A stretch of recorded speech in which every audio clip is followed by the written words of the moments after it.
여러분 안녕하십니까? 한류와 K푸드 열풍이 확산하면서 경상북도 농식품 수출이 날개를 달고 있습니다. 미주와 유럽은 물론 최근 동남아에서 좋은 반응을 보이며 수출이 증가세를 이어가고 수출액도 1조 2천억 원에 이를 전망입니다. 이혁동 기자가 취재했습니다. 사과를 원료로 소주나 와인을 제조하고 있는 업체입니다.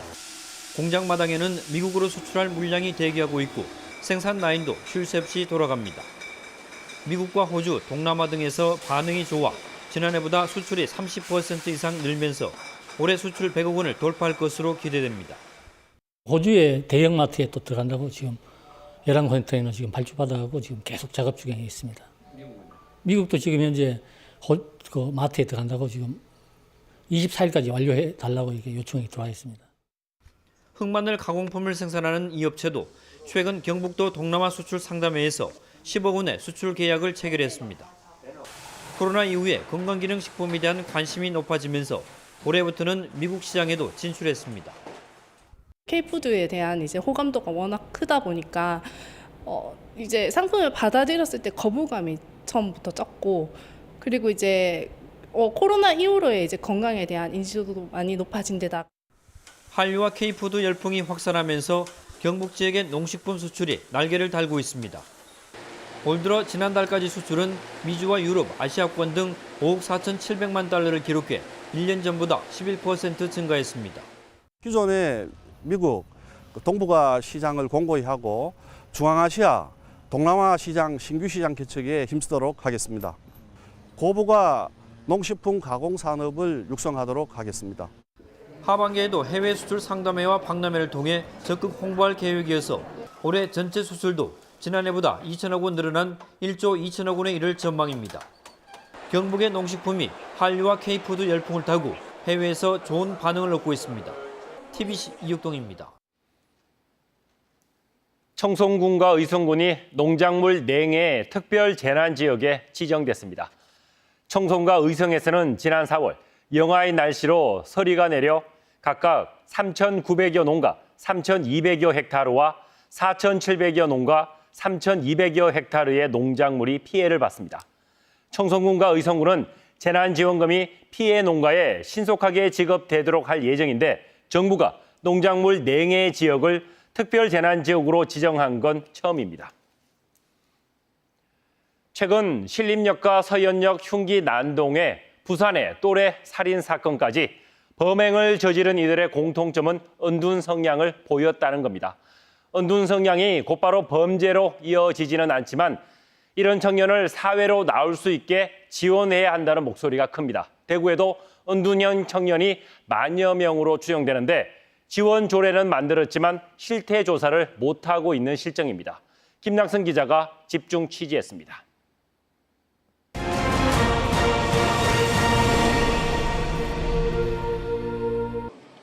최근 서울과 성남에서 무차별적으로 흉기를 휘두른 피의자들.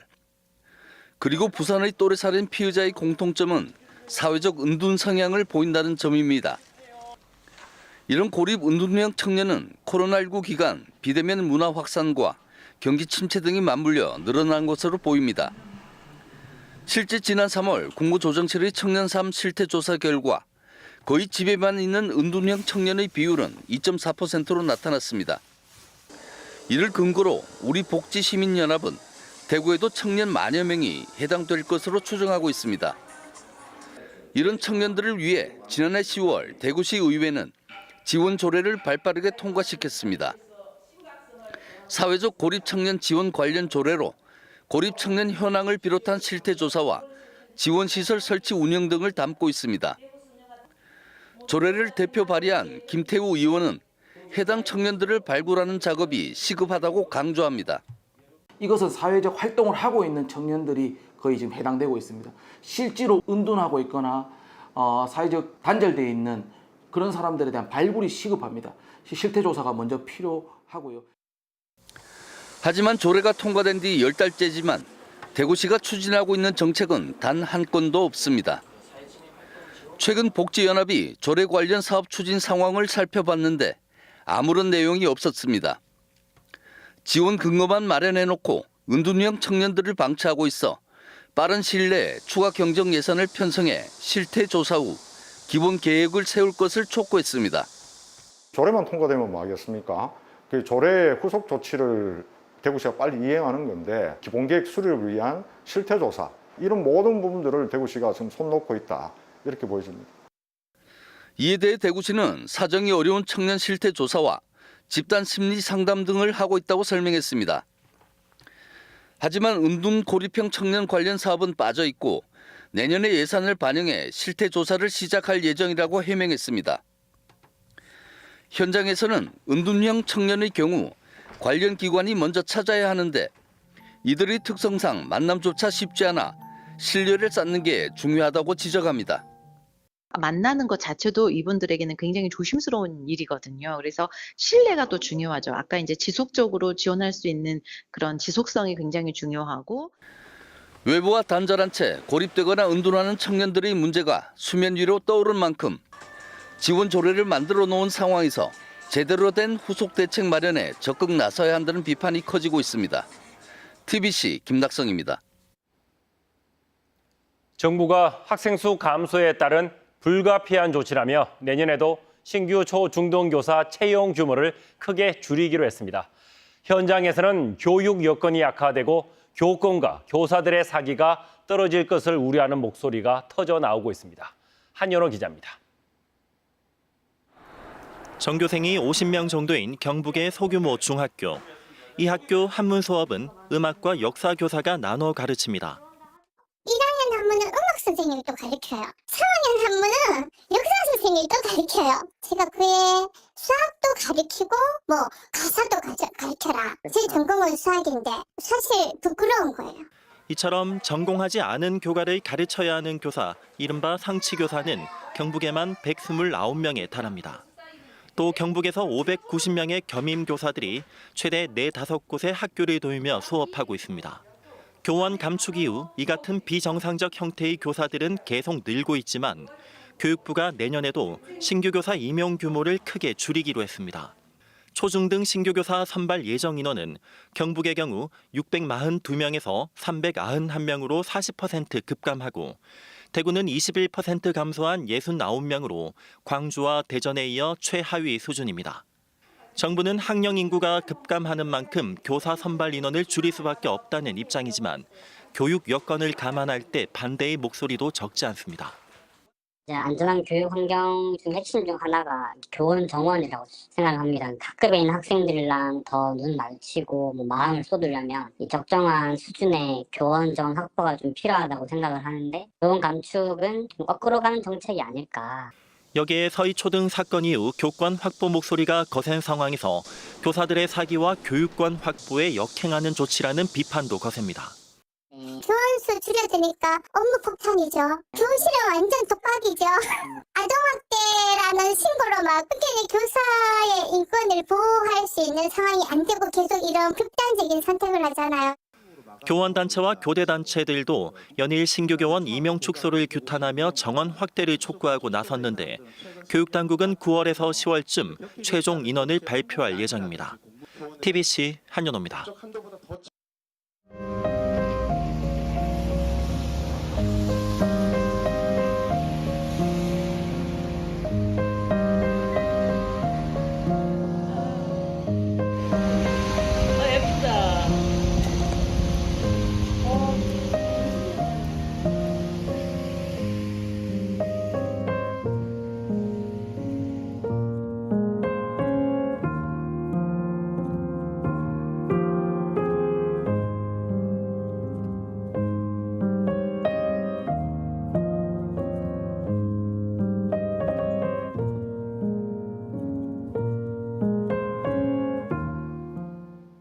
치과 의료기술 개발과 연구의 핵심 역할을 맡을 국립치의학연구원 유치에 대구시가 본격 나섰습니다. 오늘 박영훈의 티톡에서는 박세호 대구 치과의사 회장과 관련 내용에 대해 자세한 이야기 나눠보겠습니다.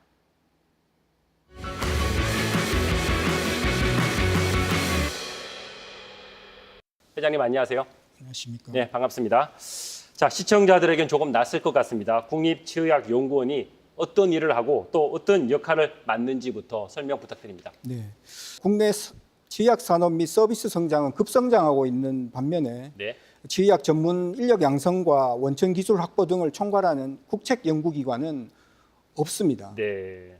의과의 경우 정부에서 설립한 연구소가 5군데, 한의학의 경우에 2군데입니다만 치과는 전혀 없는 상태입니다. 국내 치의학 분야의 연구 역량을 선도하고 하나로 통합할 컨트롤 타워가 꼭 필요하다고 하겠습니다. 네. 사실 대구시 치과의사회는 오래전부터 이런 연구원 설립과 대구 유치 당위성을 강조해 왔는데, 자, 국립치의학연구원 최적지 왜 대구입니까? 대구는 무엇보다도 풍부한 치과 인프라를 보유하고 있습니다. 네. 치과 산업 제조업체 및 종사자의 숫자가 서울, 경기 다음 3위가 대구입니다. 네. 국내 매출 11위 안에 4곳이 대구에 기반을 둔 업체가 네, 그렇습니까? 되겠습니다. 네. 그리고 MRC 사업평가 1위인 경북대학교 치과대학 및 병원, 그리고 수많은 연구기관을 보유하고 있고요. 네. 여기에 첨단의료복합단지, 디지스트, 내연구원, 그리고 최근 발표된 메디스타트 업존, K-메디밸리 등 4개의 의과대학과 15개의 의료관련 대학이 집적하고 있습니다. 그야말로 대구가 탄탄하고 풍부한 인프라를 갖췄다 이렇게 봐야 할 것 같고요. 자, 그렇다면 이런 연구원이 대구에 만약 설립됐을 때 기대되는 효과도 궁금하거든요. 설명 좀 부탁드릴까요? 네. 무엇보다도 가장 큰 효과는 고용 창출입니다. 일자리가 창출되는군요. 네. 대구 경북 광역 경제권의 부가 가치도 극대화할 수 있겠고요. 네. 의료 서비스를 선진화할 수도 있겠습니다. 그리고 연구기관 간의 연계를 통해서 비용이나 네. 시간 같은 거를 절감할 수도 있겠고, 그야말로 덴탈시티가 되는 네. 되겠습니다. 그런 계기가 될 수 있다. 네. 대구는 이미 갖추어진 인프라 위에 연구원을 하나 얹어서 네. 아주 즉각적인 연구 개발 및 신재료, 신기술 개발이 가능하지만 네. 타 시도의 경우에는 연구원이 들어옴으로 해서 주변 인프라를 만들어서 네. 사업을 추진하겠다라는 생각을 가지고 있습니다. 그리고 저희들 배경에는 첨단의료복합단지라는 아주 큰 인프라가 있습니다. 이 모든 것들을 잘 활용한다면 저희들이 꼭 대구 유치를 할 수 있지 않을까 생각하고요. 네. 아주 객관적이고 공정한 심사를 통한다면 당연히 대구가 최적지라고 확신하고 있습니다. 네. 자, 치의학연구원이 대구에 유치될 수 있도록 앞으로도 활발한 활동 기대하겠습니다. 회장님 말씀 고맙습니다. 네, 감사합니다. 광복절 주간에 전할 또 하나의 아픈 역사가 있습니다. 국립대구박물관에 있는 정도사지 5층 석탑인데요. 일제의 탐욕에 부른 이 탑의 긴 여정을 박철희 기자가 취재했습니다. 국립대구박물관 마당에 우뚝 선 보물 7곡 정도사지 5층 석탑입니다. 지붕돌은 살짝 기퉁이를 들어 맵시를 냈고 1층 몸돌엔 자물쇠를 단 문비를, 아래층 기단엔 꽃무늬 안상을 장식했습니다. 고려 전기를 대표하는 아름다운 탑이지만 기단 한쪽에 숙연한 글을 새겼습니다. 나라가 항상 평안하고 전쟁이 영원히 그치고 많은 곡식이 잘 여물기를 기원하며 탑을 세운다. 탑 속 녹그릇에서 나온 2000여자 기록 형지기는 양목군 향료와 백성들이 발원해 현종 때인 1019년부터 1031년까지 세웠다는 건립 경위를 담았습니다. 1019년은 거란과의 세 차례 전쟁이 귀주 대첩으로 마무리된 해입니다. 그 이후에 평화가 이제 더욱더 소중하게 느껴질 수밖에 없었을 것이고, 그런 이제 좀 국가가 평안하고 이제 전쟁이 없었으면 하는 그런 마음과 염원들을 담아서 이제. 조성 목적과 시기, 과정이 확인된 중요 문화재지만 지난 세기 큰 시련을 겪었습니다. 7곡 양목면 폐사지의 탑과 탑속 유물을 경부선 공사 책임자 오야 곰페이가 1905년 이후 서울 용산 철도 관사로 무단 반출한 겁니다. 탑을 해체하고 할 적에 자기 조부는 봤다 그거야. 근데 보니 한국 사람은 접근 못하도록 보물은 자기들이 가고 탑은 나중에 이제. 조선 총독부 고적조사위원 야스이 세이이스는 1909년과 1911년 오야의 관사에서 형지기와 탑을 잇따라 촬영해 조선 고적 도보에 실었습니다. 정인성 영남대 교수는 야스이가 당시 도쿄에서 현상한 사진 원본과 이를 담은 봉투, 촬영 일지를 일본에서 입수해 공개했습니다. 관사 뒤쪽에 야트막한 구렁이 있었다는 게 지도를 통해서 확인이 되거든요. 석탑은 아마 관소의 뒤쪽에 있는 후원으로 이렇게 조성되고 있던 숲 앞마당에 오야의 약탈로 여론이 나빠지자 1924년 총독부는 경성철도국에 요청해 탑을 경복궁 내 총독부 박물관으로 옮겼습니다. 70년 뒤 대구 박물관 개관 때 탑은 대구로 왔지만 탑 속 유물은 여전히 국립중앙박물관에 있습니다. 조성 경위를 새긴 기단돌은 서울 도심에 100년 넘게 서 있다 오염에 따른 손상으로 박물관 수장고 신세를 지고 있습니다. 경복궁 시절 벌어진 6.25 전쟁으로 수십 곳 총상도 입었습니다. 긴 여정에 이젠 제자리가 어딘지도 희미합니다. 일부 주민은 선대 구전을 근거로 남계 저수지 앞에 있던 작은 마을을 탑 자리로 지목합니다. 난리림이 탑거리라. 위에 탑거리고 하면 옛날에 5층 석탑이 있었기 때문에. 고려 때 주로 쓰인 비스트만 격자무늬 기와 조각이 지금도 발견되는 곳으로 철길에서 250m 떨어진 만큼 철도 공사가 아닌 문화재 욕심으로 탑을 뜯었다는 게 명백합니다. 문화재는 제자리에 있을 때 가장 이제 가치가 있다 이런 이야기를 누구나 합니다만 어떤 경위를 거쳐서 제자리를 잃게 되었는지. 천년전 외세를 막으려 건립됐지만 또 다른 외세 일제의 혹독한 시련을 겪은 정도사지 5층 석탑.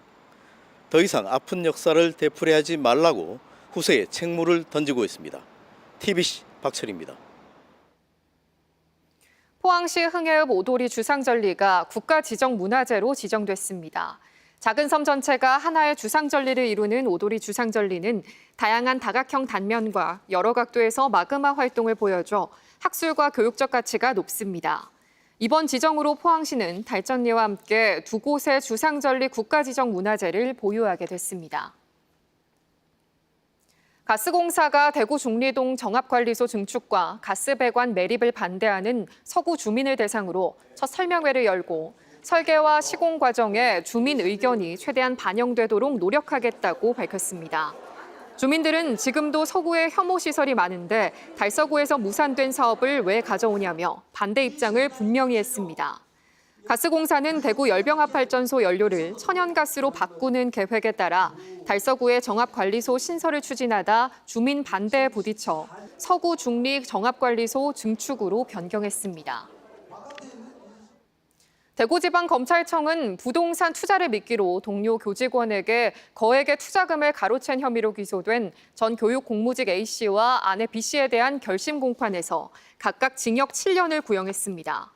이 부부는 2018년 1월부터 재작년 6월까지 부동산 사업에 투자하면 높은 수익을 주겠다며 6명에게 34억 8천만 원을 받아 가로챈 혐의로 재판에 넘겨졌습니다. 검찰은 가로챈 금액이 너무 큰 데다 일부를 도박 자금으로 사용해 죄질이 나쁘다며 구형 이유를 밝혔습니다. 서울 서희초등 교사 사망 사건 이후 교권 확보 목소리가 높은 상황에서 교사들의 교육활동 보호 대책을 촉구하는 간담회가 국민의힘 대구시당에서 열렸습니다. 간담회에서 대구 지역 교사들은 무분별한 아동학대 신고를 막기 위한 관련 법안의 조속한 국회 통과와 함께 악성 민원과 학교 교권보호위원회 지침 마련을 촉구했습니다. 대구 도시개발공사는 지역 내 주거 취약계층에게 임대주택을 공급하기 위해 다음 달 15일까지 다가구 다세대 주택 매입을 접수하고 있습니다. 대상은 주거 전용 면적 85제곱미터 이하의 다가구 다세대 주택 가운데 사업 목적에 적합한 주택으로 대구 전역을 대상으로 매입할 예정입니다. 매입한 주택은 장애인과 저소득 고령자 등 주거 취약계층에게 최장 20년 동안 시세의 30에서 50% 수준으로 공급합니다. 대구FC가 서울 원정에서 분위기 반전에 나섭니다. 현재 리그 9위에 그치고 있는 대구FC는 내일 저녁 서울에서 세징야와 에드가 등 외국인 공격수들을 앞세워 FC 서울과 맞대결을 펼칩니다. 대구는 서울과 치른 최근 10경기에서 4승 3무 3패의 성적을 거뒀습니다.